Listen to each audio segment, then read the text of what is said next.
Friends, welcome to learning with J. आज का जो टॉपिक है, इस टॉपिक में हम लोग ये देखने वाले हैं कि हम लोग दो वर्ब को या दो क्रियाओं को आपस में कैसे जोड़ के उसका उपयोग करें। तो इसके लिए जो है हमें एक शब्द यूज करना पड़ेगा टू, राइट। तो एक थंब रूल हमेशा याद रखिए कि टू के बाद जब भी हम कोई वर्ब यूज करेंगे तो हम हमेशा उसका फर्स्ट फॉर्म ही यूज करेंगे। टू के बाद हमेशा वर्ब का फर्स्ट फॉर्म ही यूज करेंगे। तो आप अपनी स्क्रीन पे देखिए, यहाँ पे मैंने एक पैटर्न बनाया हुआ है कि हम सब कुछ काम करने के लिए कुछ करते हैं। यहाँ मैंने हाईलाइट किया है, दो काम हो रहे हैं इस पूरे सेंटेंस में, इस पैटर्न में।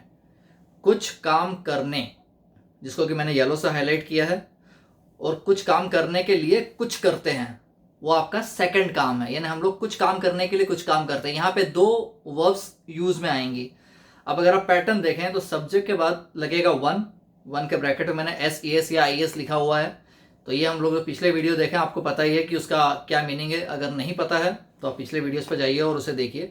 साथ में मैंने ऐड किया है टू और उसके बाद +1। तो अब यहाँ पे दो काम है, तो दो काम है मतलब कौन सा काम पहले आएगा और कौन सा काम बाद में आएगा, राइट। तो हमेशा जो भी आप हिंदी बोलते हैं उसमें आखिरी में जो वर्ब होती है, आखिरी में जो क्रिया होती है, वो हमेशा पहले उपयोग में आती है ना। तो ऊपर जैसा आप देखोगे, मैंने जो सेकंड काम है, जो क्रिया है, मैंने उसको ग्रीन कलर में हाईलाइट किया है। और वही ग्रीन कलर का जो मैंने हाईलाइट किया है, उसको अगर इंग्लिश का पैटर्न में देखें तो मैंने पहले एरिया पे हाईलाइट किया है। मतलब जो ग्रीन वाला है वो आपकी पहली वर्ब होगी, और जो येलो वाला है उसको मैंने दूसरे नंबर पर रखा हुआ है, राइट। तो इसके लिए हम लोग कुछ एग्जाम्पल देखते हैं कैसे, जरा आप स्क्रीन पे देखिए। यहाँ पे मैंने एक पैटर्न लिखा हुआ है। उस पैटर्न को अगर हम अप्लाई करें, मैं काम पर जाने के लिए जल्दी उठता हूँ। यहाँ पर दो काम हो रहे हैं, एक काम हो रहा है जल्दी उठना और दूसरा काम हो रहा है काम पे जाना। यानी अगर पैटर्न पे लगाए तो सब्जेक्ट मतलब आई, और जो दूसरा काम हो रहा है वो उठना, राइट। तो उठना को हम लोग पहले लेके आएंगे। सो आई गेट अप अर्ली, मैं उठता हूँ क्या करने के लिए, काम पे जाने के लिए। I get up to go to work, right. या आप दूसरा सेंटेंस देखें, दूसरा सेंटेंस है हम स्वस्थ रहने के लिए एक्सरसाइज करते हैं। हम एक्सरसाइज क्यों करते हैं? हम स्वस्थ रहने के लिए एक्सरसाइज करते हैं, राइट। सो उसके लिए क्या पैटर्न होगा? We exercise for what? To become healthy. So we exercise to become healthy. या हम लोग पैसा कमाने के लिए काम करते हैं, है ना। तो यहाँ पे काम करना, इट्स अ वर्ब। सो हम मतलब वी वर्क, क्या काम करने के लिए? To earn money. So we work to earn money. या बच्चे पढ़ते हैं, राइट। बच्चे स्कूल में क्यों पढ़ते हैं? हम स्कूल में क्यों भेजते हैं? एक अच्छा इंसान बनने के लिए, राइट। तो अगर इसको हम लोग वाक्य को बिना तोड़े अगर बनाए पूरा वाक्य कि बच्चे अच्छा इंसान बनने के लिए पढ़ाई करते हैं। सो किड्स स्टडी, क्या काम करने के लिए? To become good citizen. So kids study to become good citizen, right.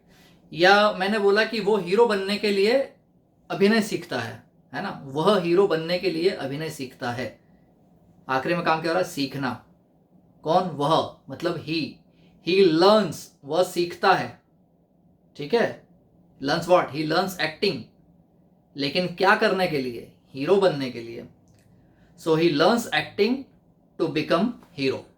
सो ये जो पैटर्न है ये भी स्पीकिंग के लिए बहुत ज़्यादा उपयोग होता है। जनरली जो भी लोग बोलते हैं वो हमेशा सिर्फ I+1 के फॉर्मेट में नहीं, बल्कि मल्टीपल वर्ब्स कंबाइन करके जो है बोलते हैं।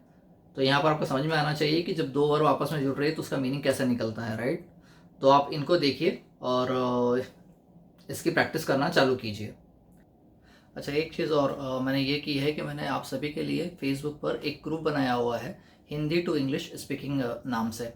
तो उस ग्रुप पे मैं वो सारी चीज़ें शेयर करता हूँ जो मैं अपने वीडियोस में रिकॉर्ड नहीं कर पाता, क्योंकि अगर मैं सारी की सारी चीज़ें रिकॉर्ड करूँगा तो ये वीडियो जो है बहुत लेंदी हो जाएगा, बहुत बड़ा हो जाएगा।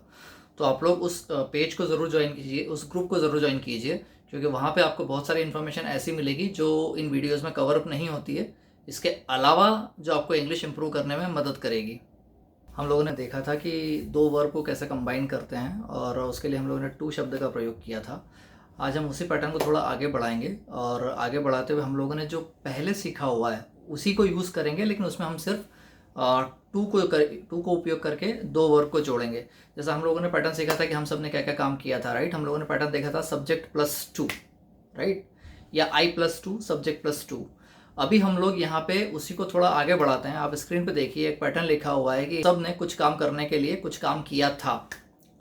मतलब यहाँ पे अब दो काम हो गए लेकिन बीते हुए काम है, हम सब ने कुछ काम करने के लिए कुछ काम किया था। तो इसके लिए पैटर्न देखिए, सब्जेक्ट प्लस टू वो एज इट इज़ ही है, लेकिन उसमें हम लोगों ने एक काम और ऐड कर दिया है कि हम लोगों ने प्लस वन ऐड कर दिया है, राइट। तो मतलब यहाँ पे दो काम हो गए, लेकिन इसके यहाँ पे वर्ब का फर्स्ट फॉर्म है। तो अब हम इसको अगर उपयोग करें, सेंटेंस बनाएं, तो कैसे बनाएंगे या उसको कैसे बोलेंगे? तो आप स्क्रीन पे देखिए, यहाँ पे हम लोगों ने पहला वाक्य लिखा हुआ है कि मैं काम पर जाने के लिए जल्दी उठा, right. So I got up, second form. To किस काम के लिए?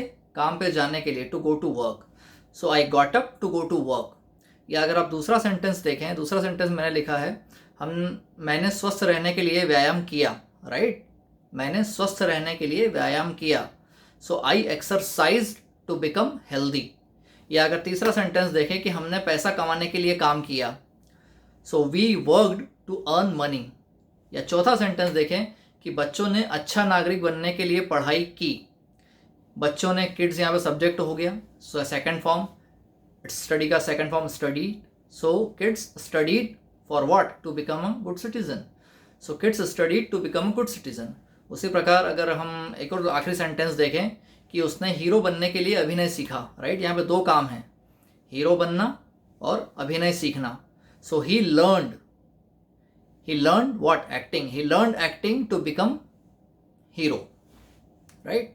इसी प्रकार से हम लोगों ने सीखा था कि हम लोग भविष्य की प्लानिंग कैसे करते हैं, राइट। हम भविष्य के बारे में कैसे बोलते हैं, उसके लिए हम लोगों ने एक पैटर्न सीखा था, आई विल प्लस वन या subject plus will plus one. ये हम लोगों ने पैटर्न देखा था, जिसकी आप लोगों ने प्रैक्टिस भी की होगी।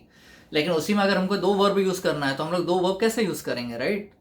तो आपका पैटर्न वैसे ही रहेगा। यहाँ पे अगर आप देखोगे कि यहाँ पे सब्जेक्ट प्लस वन, साथ में मैंने विल लिखा है, subject plus one plus will plus two plus one, right. यानी आपने दूसरी वर्ब को जो है प्लस वन करके कंबाइन कर दिया विथ टू। सो यहाँ पर जो है सेम वाक्य जो हम लोगों ने पिछले स्क्रीन पे देखे थे, अगर उन्हीं को हम इसी में कन्वर्ट करेंगे, भविष्य के बारे में अगर हमें इन्हें बोलना है तो कैसे बोलेंगे? तो आप देखिए स्क्रीन पे मैंने एक सेंटेंस लिखा हुआ है कि मैं काम पर जाने के लिए जल्दी उठूंगा, मैं कल ये करूंगा, राइट। मैं कल जल्दी उठूंगा काम पे जाने के लिए। So I will get up to go to work, और I will get up early to go to work. या दूसरा सेंटेंस देखो कि हम स्वस्थ रहने के लिए या स्वस्थ बनने के लिए एक्सरसाइज करेंगे, we will exercise to become healthy, right. या तीसरा सेंटेंस देखिए कि हम पैसा कमाने के लिए काम करेंगे, we will work to earn money. और या फिर बच्चे अच्छा इंसान बनने के लिए पढ़ाई करेंगे, kids will study for what? To become good citizen. So kids will study to become good citizen. या अगला वाक्य देखें कि वो हीरो बनने के लिए अभिनय सीखेगा, he will learn acting to become hero, right. So देखा आपने कि हमने पहले जो सीखा हुआ था वो अब इसी तरीके से आगे आपके आने वाली चीज़ों में उपयोग होता चला जाएगा। तो आप देखिए, कोशिश कीजिए जब भी कोई आप वाक्य बोलते हैं, आप देखिए कि आप दो वर्ब को वहाँ पे कौन कौन सी वर्ब आ रही है, आप उसको कंबाइन कीजिए और देखिए कि कुछ आप इस तरीके से पैटर्न तैयार कर सकते हैं या नहीं कर सकते हैं, क्योंकि इसकी भी आपको प्रैक्टिस करना पड़ेगी, वरना एक दो सेंटेंस बोलने से या लिखने से कुछ नहीं होता है। You need to practice it hard, right. So try to keep it in momentum, और उसकी कोशिश करते रहिए, and it will become your habit. ये वीडियो कैसा लगा ज़रूर बताइए। वीडियो अगर पसंद आया हो तो इसको लाइक कीजिए और चैनल को सब्सक्राइब करना ना भूलें। Bye for now, thank you.